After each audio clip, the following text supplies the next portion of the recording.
Happy Halloween, Craig. Oh, Halloween? Yes. Yes. When you are a kid, your capacity for sugar intake is insane. Yes. I would come back from trick-or-treating with at least 10 pounds of candy. And I would spend hours nonstop just eating it. Eating candy. Every once in a while you get the thing from an adult, oh, you're going to get sick.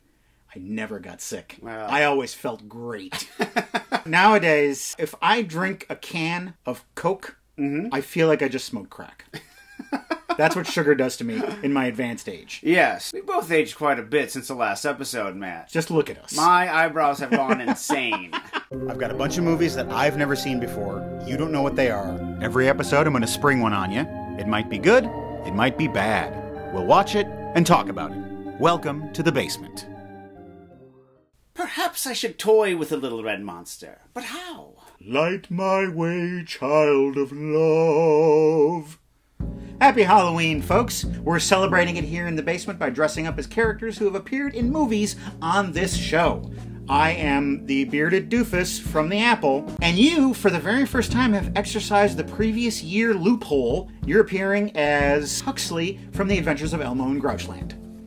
Mine. But now on to the business at hand. Yes, excellent. I can't guarantee that you'll like this movie. I can't even guarantee that it will scare you. But one thing I can guarantee is that this movie will give you the creeps. Because we are watching Night of the Creeps. Ah, I see. I don't know this movie. You may not know what it is, but they do, because it's a cult classic. I will now give Hippie Guy a little bit of intellectual credibility here. Look, it's Charles Darwin. Released in 1986, NOTC was written and directed by Fred Decker, and stars Jason Lively, Jill Whitlow, and others. One name you might recognize, David Paymer. Oh, yes. The theatrical release of this film featured a different ending. This official DVD release has restored the director's original ending. So, provided that this is the official DVD release, we will be watching the director's original ending tonight, I think. Many of the character and place names in this are homages to famous sci-fi and horror directors. I'll let you catch those as they happen. I will. What do you think? Are you ready for some creeps? I've always been ready for creeps. I grew up in the 80s, and the 80s were filled with creeps. Businessmen who would shake your hand a little bit too long. Frat boys, you know, creeps. For your gift, I have for you a bona fide creep. With some assembly required. Creeps, eh? Ah! Oh, this isn't a creep. He gave me a coffin. It's filled with skeletons. I tried to put that thing together with you. It doesn't work. The thing does not fit together. No? I don't know what it's supposed to be. Those feet are way too big. Feet are way too big. The hands. We've discovered a new species of subhumans. Board up all the windows.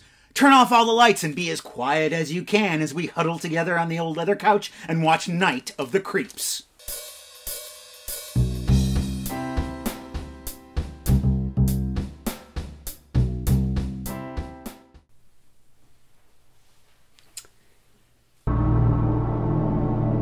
Night of the Creeps begins in space.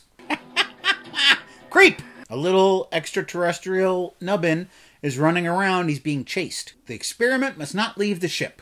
The experiment leaves the ship. Meanwhile, back on Earth, it's 1959. Authorities at the Crest Ridge Institute for the Criminally Insane have requested an all-points bullet.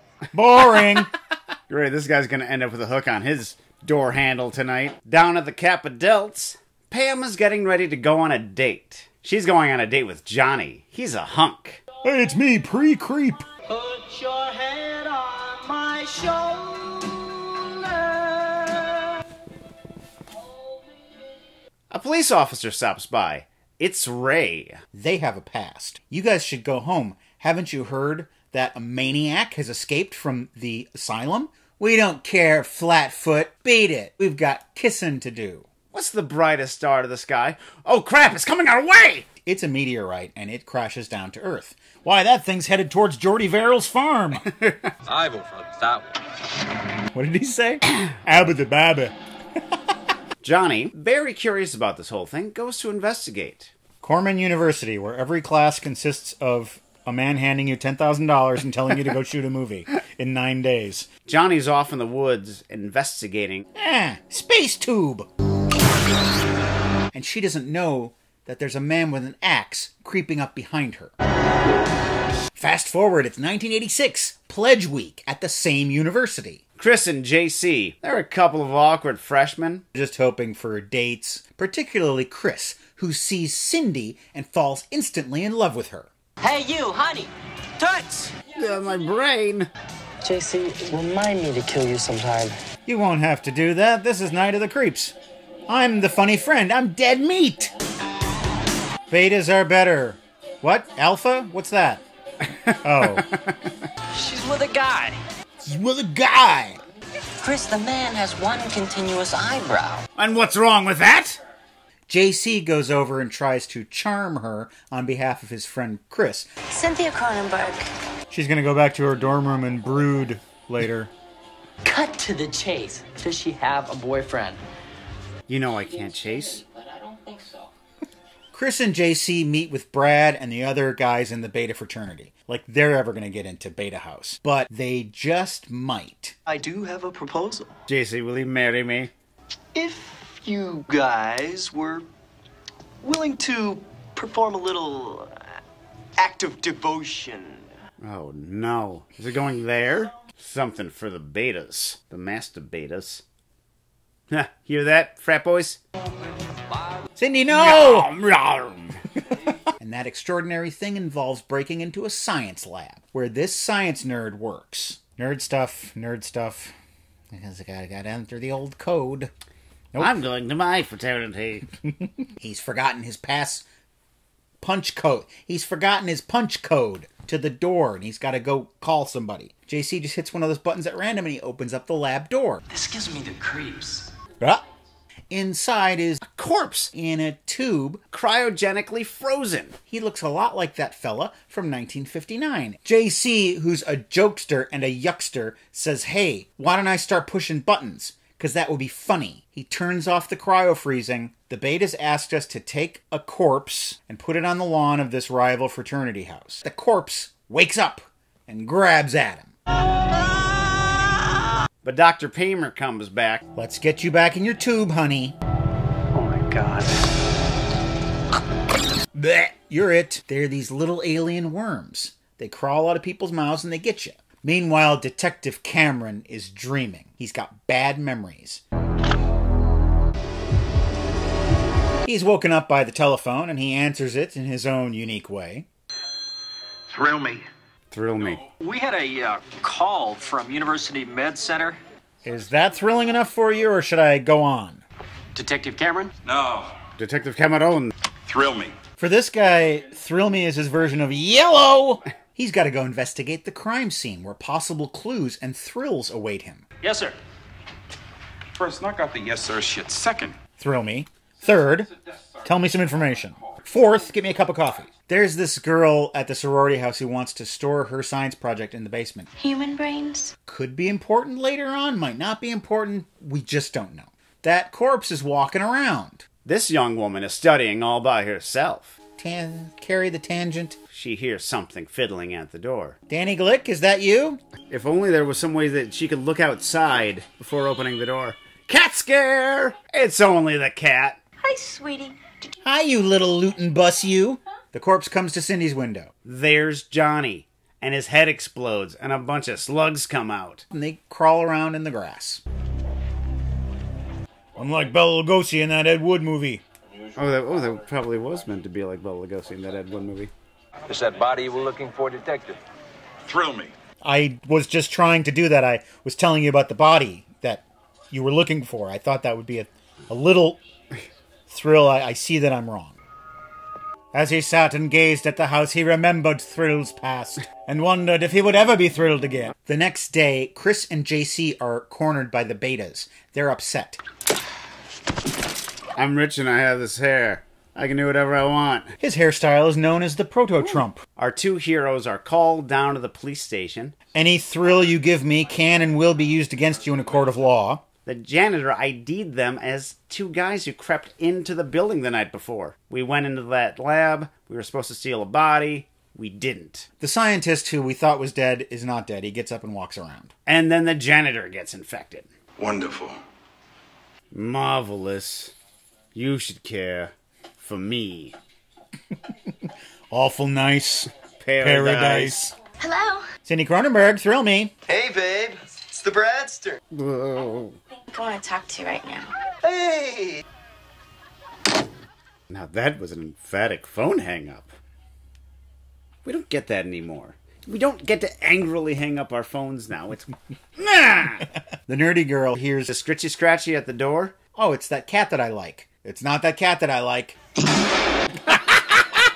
Zombie cat can be snuggly too, just in a gross way. Cindy shows up at Chris's dorm room. Hi. I looked you guys up in the student directory. I'm done being popular. Want to make out? She just tells him about all the weird things that's been happening. JC goes and uses the public toilet. He's sitting there doing his business. Does that say Striper rules? Striper? I think that the Christian heavy metal of Striper would prevent someone from writing graffiti. Which I guess is some sort of sin. We do not rule, it is the Lord. The janitor walks in, his head explodes, and a bunch of slugs get all over everything. Their weakness is fire. Has to make a crawl for it, and one of the slugs comes for him. Cindy asks Chris to go to the formal tomorrow night, the dance. What about Brad? Bradster.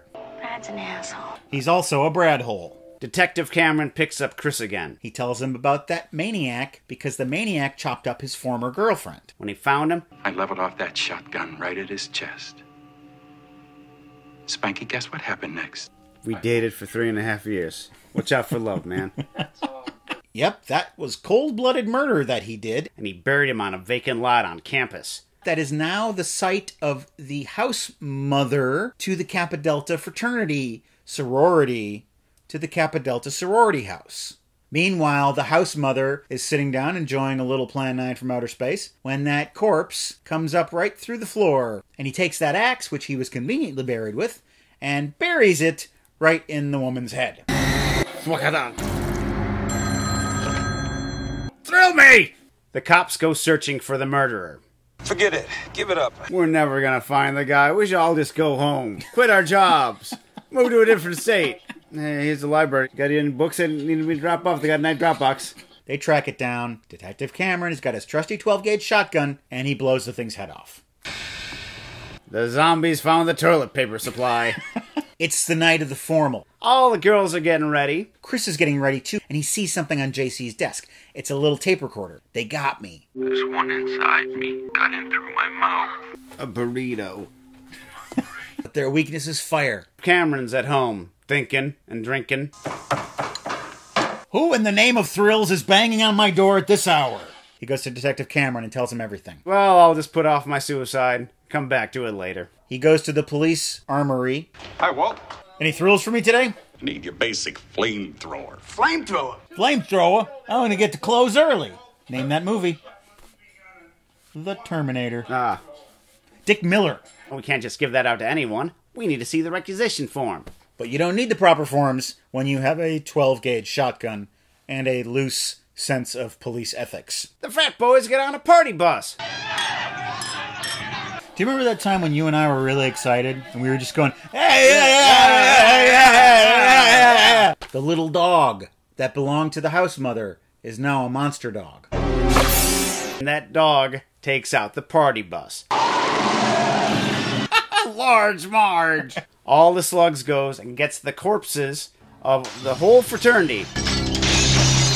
Brad shows up at the Kappa Delta house. Cindy! Cindy tries to tell him that she's breaking up with him, not realizing that he has broken up with life as we know it. Cameron and Chris dispatch of Brad. The Bradster is deadster. Nice. Here, hold this, you feel better. The sorority house is under siege. Cameron announces that thusly. The good news is your dates are here. What's the bad news? They're dead. At least they're no longer betas. Oh no. She was so fated to die at this doorway. They're coming in from all the windows, all the French doors. It's Miller time. Cindy has a flamethrower. Chris has the shotgun. They're dispatching of all these zombies. He's fully thrilled. Fully. Chris and Cindy briefly get trapped in a garden shed. They may be zombies, but they're just as handsy as ever. All the worms are going into the basement. They're going after the brains. Chris goes downstairs to figure out how to kill them. Detective Cameron is way ahead of him. Get the hell out of here! Chris takes this as their cue to go. Thrill me. Burning down the house. Ba-do-doom, ba-do-doom, ba-doom, boom. Nice tux. All of the worms are dead, or so we think. It looks like one of them got to Cameron. There's more worms. They're not all dead, and they are going to the cemetery. They're gonna have a really fun night of feeding. And up in the sky, the spaceship just looks on during the night of the creeps.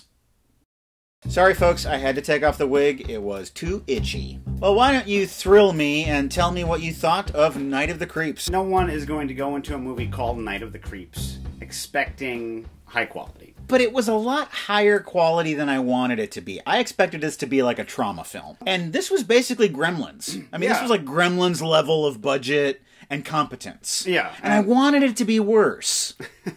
I wanted it to be more of a scream. Like, oh, look how bad this movie is. And it's not. It was self-knowing to a degree, although not consistently so. It had Detective Cameron dealing with memories of, the trauma. It's like, this is kind of funny, making fun of the cop on the edge. But then when you see him actually trying to kill himself because he had to re-kill the man he had to kill before because that man killed his love. Yeah. You're like, this is a little heavy. Or later when JC admits that he loves Chris, well, this tone is awkward. Yeah, I guess it's sort of like the original Dawn of the Dead, which was also supposed to be kind of a comedy, but it's not enough of a comedy. Mm-hmm. I think this is more of a comedy than that, but it's still, it's that issue of consistency. I thought that Detective Cameron was just all wrong. How so? He didn't sell all of the things that he was supposed to sell. He's supposed to be really cool. Mm-hmm. He's supposed to be really tortured. And he's supposed to be a really good cop. And I don't buy any of that from this performance or from this character. Even his catchphrase. Thrill me. Thrill me. Thrill me. I don't know, just none of it worked for me. I was fine with him, but watching him, you're like, Dennis Farina was supposed to have this part. This is the Dennis Farina role. It seems like a movie that was just going for a solid B-. It did not thrill me, but it didn't bore me. There is a comic moment in the movie which they get so close to being right. It's a very, very hard sell. And that is when Cindy talks to Brad, their last meeting. I think they do a pretty good job. It's all on the two actresses, whether or not they notice that Brad is a brain-dead zombie. I would have liked to know something about these creatures.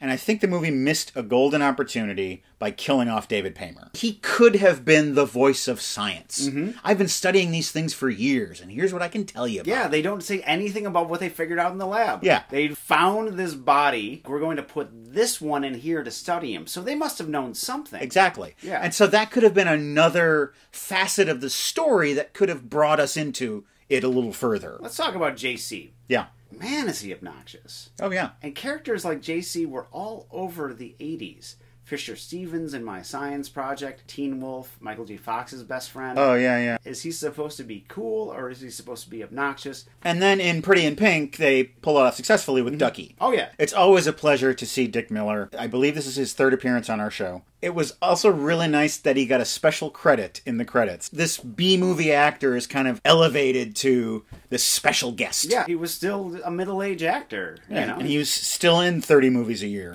What can I do you for? Well, the thing is, We need you for a day on this movie. I understand that's kind of what you do. If this movie is satirizing anything, it is frat society. Oh, yeah. Entirely takes place on Fraternity Row. And you have these lunkhead guys who are just running the school. And I think the fraternity in the 80s was romanticized by Animal House, but really it was like a little microcosm of Reagan-era America. The mindless pursuit of wealth, power, status, a mob mentality. Chris as a hero, He was fine. very bland. He was kind of likable. The zombies were kind of scary. Everything is just kind of. Night of the Creeps has creeped off, and now it's time for us to creep on over to Seen It. Seen it! If you haven't guessed yet, our theme for Seen It is creeps. Movies that feature monsters. Ooh, he's taking off the eyebrows. How's that look? Didn't feel good coming off. Doesn't look good. Maybe you should put it back on. I don't know if I can. Oh, no. Robert Bealey writes, have you guys seen The Gate? Love it. Seen it, and I also love it. The Gate is one of those where have you been all my life movies. Exactly. I watched it last night on his recommendation, and wow! I have not had that feeling watching a movie since I saw Carnival of Souls. Yeah. This movie has no business being good at all, and every single part of it is good. There's not a wasted moment, there's not a wasted line or frame of that entire thing. Everything is propulsing itself to the end. The Gate is Evil Dead for 13-year-olds. Yes, it is. It's just scary enough, but at the same time it has funny moments. And The Gate shows how much you can do with a low budget. All you need is some green slime and some rubber walls and some scary noises, and you can sell horror with just that. Stranger Things took their entire aesthetic from The Gate. Yeah. PCW Kid 76, The Tom Cruise Mummy. Seen it? I have not seen it. Why did you watch it? It was Halloween night. Tone and I were at home. There were no parties to go to. We weren't going out anywhere. And we said, let's watch a scary movie. But we don't want to watch a scary movie. We want to watch a Halloween movie. We looked at what's out there and we settled on The Mummy. Now, this is not a good movie. But it was the right movie. It was the exact movie that we wanted at that time, and we enjoyed the hell out of it. Really? Yes. You're the first people to ever say those words. You show it to me again, I'll probably hate it. The special effects are quite good. And Tom Cruise, who's the hero of the story, of course, he also plays kind of a buffoon, which you don't see that very often. Nuck Weiss writes, have you guys seen the 2004 remake of Dawn of the Dead? Some may think I'm crazy, but I thought it was better than the original.